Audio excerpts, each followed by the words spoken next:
ಎಲ್ಲರಿಗೂ ಹೇಗಿದ್ದೀರಾ ಗೆಳೆಯರೇ? ನೋಡಿ, ನಾವು ಮಾರ್ನಿಂಗು ಟ್ರೇಡ್ ಮಾಡಿದ್ದೀವಿ ಅಕಾರ್ಡಿಂಗ್ ಟು ಅವರ್ ಪ್ಲ್ಯಾನ್ಸ್. ನಮ್ಮ ಟಾರ್ಗೆಟು ನಿಫ್ಟಿ ಫಿಫ್ಟಿಯಲ್ಲಿ ಟಾರ್ಗೆಟ್ ಡನ್ ಆಯಿತು. ಬಟ್ ನಮ್ಮದು ಏನಾಯ್ತಂದರೆ ಒಂದು ಸ್ವಲ್ಪ ನಿಂದರೆ ನಿಫ್ಟಿ ಫಿಫ್ಟಿಯಲ್ಲಿ ಡನ್ ಆಯಿತು ಟಾರ್ಗೆಟು.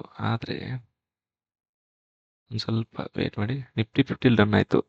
ಆದರೆ ನಮ್ಮದು ಇಲ್ಲಿ ಬ್ಯಾಂಕ್ ನಿಫ್ಟಿ ಇದೆಯಲ್ಲ, ಇಲ್ಲಿ ಒಂದು ಎಷ್ಟಂದರೆ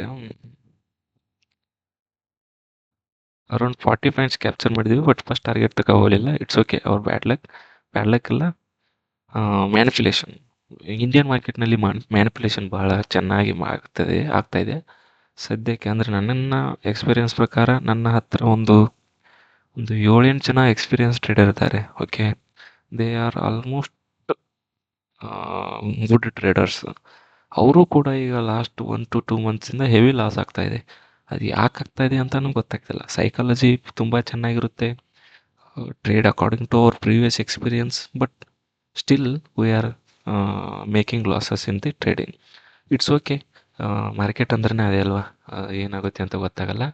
ಹಾಗಾಗಿ ನೋಡೋಣ, ಸ್ವಲ್ಪ ಇವತ್ತಿನ ಡಿಸ್ಕಷನ್ ಮಾಡಿ ಸ್ವಲ್ಪ ನಾಳೆದು ಪ್ರೆಡಿಕ್ಷನ್ ಮಾಡೋಣ. ಓಕೆ, ನೋಡಿ, ನಾನೇನಂತಿದ್ದೆ ಗೊತ್ತಂದರೆ, ಸ್ವಲ್ಪ ಈ ಥರ ಗ್ರೀನ್ ಕ್ಯಾಂಡಲ್ ಆಗಿ ಬ್ರೇಕ್ಔಟ್ ಕೊಟ್ಟರೆ ಬೈಯಿಂಗ್ ಹೋಗುತ್ತೆ ಅಂದ್ಕೊಂಡಿದ್ದೆ.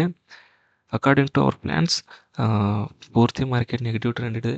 So market flat, gap up, gap down open ಆದರೆ ಸೆಲ್ಲಿಂಗ್ ಹತ್ತಿತ್ತು. ಸೊ ನಾನು according to that I trade selling. Okay, ಆದರೆ ಏನಾಗಿದೆ ಮಾರ್ಕೆಟ್ನಲ್ಲಿ ಸ್ವಲ್ಪ ನೋಡಿ, ಎಸ್ಟರ್ಡೇ ಏನಾಗಿದೆ, ಇಲ್ಲಿ ಬೈಯರ್ಸ್ ಬಂದರೆ ಸ್ಟಾಪ್ ಲಾಸ್ ಆಗಿದೆ, ಬೈಯರ್ಸ್ ಬಂದಿದೆ ಸ್ಟಾಪ್ ಲಾಸ್ ಆಗಿದೆ, buyers stop loss, buyers again stop loss. But ಇಲ್ಲಿ ಏನಾಗಿದೆ, ಇಲ್ಲೇನು ಸೆಲ್ಲರ್ಸ್ ಎಂಟ್ರಿ ಆಗಿರ್ತಾರಲ್ಲ, ನಿನ್ನೆ ಹೇಳಿದೆ ನಾನು ನಿಮಗೆ, ಇಲ್ಲಿ ಸೆಲ್ಲರ್ಸ್ ಎಂಟ್ರಿ ಆಗಿರ್ತಾರಲ್ಲ, ಅವರು ಸ್ವಲ್ಪ ವೇಟ್ ಮಾಡ್ತಾರೆ. ಅವ್ರ ಪೊಸಿಷನ್ ರೆಡ್ ಬಂದಾಗ ಇನ್ನೂ ವೇಟ್ ಮಾಡ್ತಿರ್ತಾರೆ.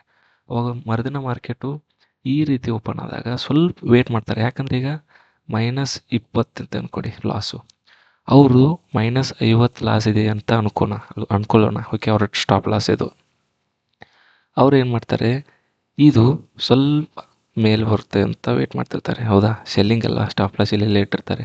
ಅವಾಗ ಏನಾಗುತ್ತೆ, ಸ್ವಲ್ಪ ವೇಟ್ ಮಾಡ್ತಾರೆ, ಸಡನ್ ನೆಗೆಟಿವ್ ಆಗ ಏನಾಗ್ತಾರೆ, ಅವರು ಎಕ್ಸಿಟ್ ಆಗ್ತಾರೆ. ಸೊ ಮಾರ್ಕೆಟ್ ರಿಟರ್ನ್ ಆಯಿತು. ಓಕೆ, ಈ ರೀತಿ ನೋಡಿ, ಮಾರ್ಕೆಟ್ನಲ್ಲಿ ಡೈಲಿ ನಮ್ಗೆ ಪ್ರಾಫಿಟ್ ಬೇಕಂದರೆ ಸಾಧ್ಯನೇ ಇಲ್ಲ.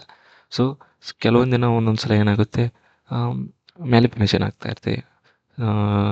ಸೈಕಾಲಜಿ ಚೇಂಜ್ ಆಗಿ ಸೆಲ್ಲರ್ಸ್ ಜಾಸ್ತಿ ಬರಲಿ, ಬೈಯರ್ಸ್ ಬಂದಿರ್ಬೋದು, ಆ ರೀತಿ ಎಲ್ಲ ಆಗ್ತಾ ಇರ್ತದೆ. ಮತ್ತು ಈಗ ಸದ್ಯಕ್ಕೆ ಮಾರ್ಕೆಟು ಆಲ್ ಟೈಮ್ ಹೈ ಮತ್ತು ಮಾರ್ಕೆಟ್ ನ್ಯೂಸು ಭಾಳ ಡಿಪೆಂಡ್ ಆಗ್ತಾಯಿದೆ. ಈಗ ನೋಡಿ, ಮೊನ್ನೆ ಪುತಿನ್ ಅವ್ರು ಬಂದರು, ಸ್ವಲ್ಪ ಟ್ರೇಡ್ ಡೀಲ್ ಆಯಿತು.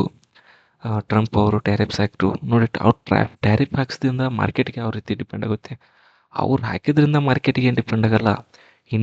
ಇನ್ವೆಸ್ಟರ್ಸ್ ಏನಿದಾರಲ್ಲ, ಆಪ್ರೇಟರ್ಸ್, ಈಗ ನೋಡಿ ಮೊನ್ನೆ $8,000 ಬಿಲಿಯನ್ ಏನೋ ವಿತ್ಡ್ರಾ ಮಾಡ್ಕೊಂಡಾರೆ ಎಲ್ಲ investors, foreign investors. That's why market always in negative for the now situation. Okay, ನೋಡೋಣ ಏನಾಗುತ್ತೆ ಅಂತ. ಸ್ವಲ್ಪ ಇವತ್ತಿನ ಡಿಸ್ಕಷನ್ ಮಾಡೋಣ ಬನ್ನಿ. ನೋಡಿ, ಈಗ ನೋಡಿ, ನಮ್ಮ ಥರ ತಿಳ್ಕೊಳ್ಳಿ, ಮಾರ್ಕೆಟು ಸೆಲ್ಲಿಂಗ್ ಬರುತ್ತೆ ಅಂದ್ಕೊಂಡ್ವಿ, ಸೆಲ್ಲಿಂಗ್ ತೊಗೊಂಡ್ವಿ, ಬಟ್ ಮಾರ್ಕೆಟ್ ರಿವರ್ಸಲ್ ಆಯಿತು. ಸೊ ಇಲ್ಲಿ ಕ್ಲೋಸಿಂಗ್ ಪ್ರೈಸ್ ನೋಡಿ, ಇಲ್ಲಿ ಸ್ಟಾಪ್ ಲಾಸ್ ಇಟ್ಟು ಮತ್ತೆ ಎಂಟ್ರಿ ಆಗಿದ್ದಾರೆ, ಮತ್ತೆ ರಿವರ್ಸ್ ಆಗಿದೆ. ಸೊ ಅವಾಗ ಏನಾಗುತ್ತೆ, ಇಲ್ಲಿ ಒಂದು ಇದೆ ಅಲ್ಲ, ಈ ರೇಂಜ್ ನೋಡ್ಕೊಂಡು ಮತ್ತೆ ಎಂಟ್ರಿ ಆಗಿದ್ದಾರೆ, ಮತ್ತೆ ರಿವರ್ಸು. ಈ ಥರ ಆದಾಗ ನೋಡಿ, down up down up down up down up down, ಈ ರೀತಿ ಆದಾಗ ಆಪ್ರೇಟರ್ಸು ಚೆನ್ನಾಗಿ ಗೇಮ್ ಮಾಡ್ತಾ ಇದ್ದಾರೆ ಮಾರ್ಕೆಟ್ನಲ್ಲಿ ಅಂತ ತಿಳ್ಕೊಬೇಕು. ಈ ಥರ ನೋಡ್ಕೊಳ್ಳಿ, up down up down up down up, ಈ ರೀತಿ ಆದಾಗ ಮಾರ್ಕೆಟು ಆಪ್ರೇಟರ್ಸ್ ಕೈಯಾಗಿರುತ್ತೆ.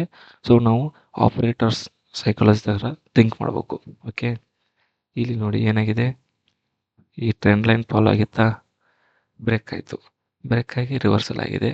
ಸೊ ಏನಾಯಿತು, ಟ್ರೆಂಡ್ ಲೈನ್ ಬ್ರೇಕ್ ಆಯಿತು, ನೆಕ್ಸ್ಟ್ ರಿಟ್ರೆಸ್ಟ್ಮೆಂಟ್ ಕೊಡಬೇಕು, ನೆಗೇನ್ ಫಾಲ್ ಆಗಬೇಕು, ಮಾರ್ಕೆಟ್ ರೂಲ್. ಓಕೆ, ಈಗ ನನಗೆ ಒಂದು ಕಂಡೀಷನ್ ಹೇಳ್ತೀನಿ, ಅದ್ರ ಪ್ರಕಾರ ಹೇಳಿ ಆಮೇಲೆ ಡಿಸ್ಕಷನ್ ಮಾಡೋಣ ಏನಾಗುತ್ತೆ ನಾಳೆ ಅಂತ.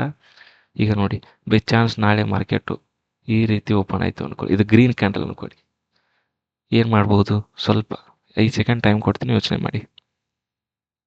1 2 3 4 5. ಓಕೆ ನೋಡಿ, ನನ್ನ ಎಕ್ಸ್ಪೀರಿಯನ್ಸ್ ಪ್ರಕಾರ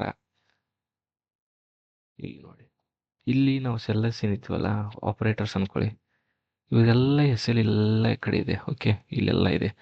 ಈ ರೀತಿ ಓಪನ್ ಆದಾಗ ಏನಾಗುತ್ತೆ, ಪ್ರಾಫಿಟ್ ಬುಕ್ಕಿಂಗ್ ಆಗುತ್ತೆ. ಸ್ಟಾರ್ಟಿಂಗ್ ಗ್ರೀನ್ ಕ್ಯಾಂಡಲ್ ಆಯಿತಾ, ಈ ಬೈಯರ್ಸು ಪ್ರಾಫಿಟ್ ಬುಕ್ಕಿಂಗ್ ಮಾಡ್ಕೋತಾರೆ. ಸೊ ಮಾರ್ಕೆಟ್ ಪ್ರಾಫಿಟ್ ಬುಕ್ಕಿಂಗ್ ಅಂದರೆ ಏನು, ಅವ್ರ ಶೇರ್ಸ್ ತಕ್ಕೋತಾ ಇದ್ದಾರೆ, ಸ್ವಲ್ಪ ಮಾರ್ಕೆಟ್ ಡೌನ್ ಬರುತ್ತೆ. ಆಗ ರೀಟೇಲರ್ಸ್ ಏನು ಮಾಡ್ತಾರೆ, ಮಾರ್ಕೆಟ್ ಬೀಳ್ತಾ ಇದೆ ಅಂತ ಅಂದ್ಕೊಂಡು ಮಾರ್ಕೆಟು ಡೌನ್ ಬರುತ್ತೆ, ಎಲ್ಲರೂ ಸೆಲ್ಲಿಂಗ್ ಎಂಟ್ರಿ ಆಗ್ತಾರೆ.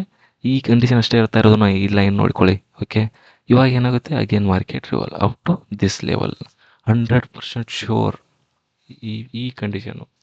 Okay, next flat, gap down, gap up, gap down ಆದರೆ ಈ ಟ್ರೆಂಡ್ನ ಫಾಲೋ ಮಾಡಿಬಿಡ್ತೀನಿ. ಟ್ರೆಂಡ್ ಆಗ್ತಾಯಿತ್ತಾ, ಬ್ರೇಕ್ ಡೌನ್ ಆಗಿದೆ, ರೀಟ್ರೆಸ್ಟ್ ಆಯಿತು, ಇಲ್ಲಿ ಆಗಬೇಕು ಇನ್ನೊಂದ್ಸಲ ಆಗಿ ಈ ಥರ ಬರಬೇಕು. Gap up, flat, gap down open ಆದರೆ ಸೆಲ್ಲಿಂಗ್ ಮಾಡ್ತೀನಿ. ಓಕೆ, ಇಲ್ಲೇನಾಯಿತು, ನಾವು ಒಂದೇ ಕಂಡೀಷನ್ ಹೇಳಿದೆಯಲ್ಲ, ಬೈಯಿಂಗು. ಸೊ 90% ಟುಮಾರೋ ನಂದು ಸೆಲ್ಲಿಂಗು, 10% ಬೈಯಿಂಗ್. ಓಕೆ, ನೋಡೋಣ ನಾಳೆ ಮಾರ್ಕೆಟ್ ಯಾವ ರೀತಿ ಓಪನ್ ಆಗುತ್ತೆ, ಅದ್ರ ಮೇಲೆ ಸ್ವಲ್ಪ ಕಾದು ಸ್ವಲ್ಪ ಟ್ರೇಡ್ ಮಾಡೋಣ. ಯಾಕಂದರೆ ಸ್ವಲ್ಪ ನಮ್ಮದು ಇವತ್ತು ನಿಮಗೆ ನಾನು ತೋರಿಸಿದ್ದೀನಿ, ನಿಫ್ಟಿ 50ಯಲ್ಲಿ ಒಂದು ಟ್ರೇಡ್ ಸಕ್ಸಸ್ ಆಯಿತು, ಬ್ಯಾಂಕ್ ನಿಫ್ಟಿಯಲ್ಲಿ ಟ್ರೇಡ್ ಆಗಲಿಲ್ಲ. ಓಕೆ, ಸೊ ಅದಕ್ಕೆ ಸ್ವಲ್ಪ ಪೇಷನ್ಸಿಂದ ಟ್ರೇಡ್ ಮಾಡೋಣ. ನಾಳೆ ನಿಮ್ಗೆ ಏನಾದರೂ ಡೌಟ್ ಬಂದಲ್ಲಿ, ಇವತ್ತು ನಾನು BTC ಬರ್ತೀನಿ, ಮೇ ಬಿ ಬಂದರೆ ಅಲ್ಲಿ ನೀವು ಡೌಟ್ ಕೇಳಿ ಕ್ಲಿಯರಿಫೈ ಮಾಡ್ಕೋಣ. ಓಕೆ, ಧನ್ಯವಾದಗಳು, ನಾಳೆ ಸಿಗೋಣ.